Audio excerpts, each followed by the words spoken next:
From Word to Wonder is an exhibition of artwork that is inspired by the written word. These artists have taken their inspiration and produced works which are accessible to everybody. And of course, everybody has read a book, so the conversation has already begun. And we are absolutely delighted to include in the show two works by Chris Edrick. Traditionally an abstract artist who has developed his vocabulary of mark making using the freedom of expression that comes with abstract art. But now his attention has turned to landscape, how he feels immersed into a landscape, how he can evoke that sense of bliss, that sensuality, the colour, the grandeur of the fields and the sky. There is an equivalence in Laurie Lee's Cider with Rosie. It was a motionless day of summer, creamy, hazy and amber-coloured, with beech trees standing in heavy sunlight as though clogged with wild, wet honey. It was the time of haymaking. Never to be forgotten, that first long secret drink of golden fire, juice of those valleys and of that time, wine of wild orchards, of russet summer, of plump red apple.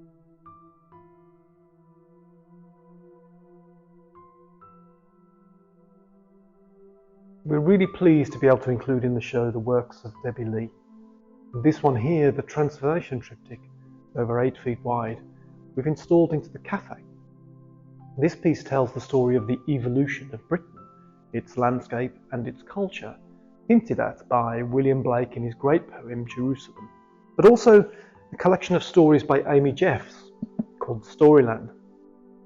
There are several mythologies based on old medieval texts, which Debbie so beautifully illustrates in her painting.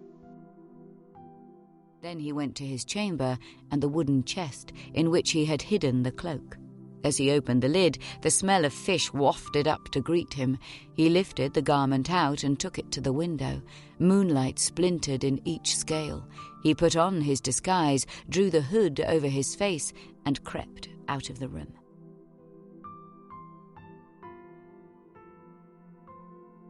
And how lucky we are to have the sculpture of Jindra Jihu in the show.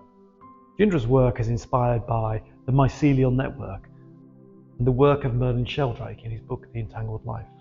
She very carefully prepared circles, tubes of Japanese paper which were coated liberally with the crudest, most polluted motor oil. She filled them with a substrate and injected them with fungal spores. Time passed, she fed them, and slowly the fungal spores turned into mushrooms, broke through the paper and neutralized the corrupted paper. As you can see, it produced a beautiful aesthetic effect. But the mushrooms survived and lived, and not only corrected the pollutant, but thrived, enforcing the idea that mushrooms themselves can create a network of communication that Merlin Sheldrake entitled the Wood Wide Web. These two large black and white prints by local photographer Jonty Sale, seemingly a hedgerow to which Jonty was drawn day by day, photographing and documenting, without any real intention. And he read Carlo Rovelli's work. Carlo Rovelli is an Italian quantum mechanicist known for his theories on entropy and the order of time. And Jonty noticed that the further away he became from this documented object, the different the subject matter. The closer he came, he noticed a network of branches and buds. Entropy at play. And as one person who walked around the gallery with me noted, do you know, it's like a sky full of stars. And a favourite human being of mine, whose wit and wisdom and raconteurship can keep you entertained for hour upon hour. How does he note all of these anecdotes, these life experiences, which so readily trip off his tongue? Visiting his studio, I saw row upon row of notebooks.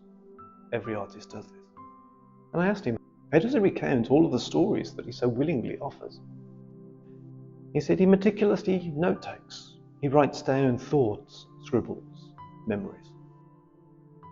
And on the covers of these notebooks, he designs images. The images have no real relevance to the content, but he says when he writes a certain thing, or he makes a certain mark or draws a certain picture, That visual recollection reminds him of exactly the content of the notebook. In fact, he will never get lost, which is why his stories are so enthralling.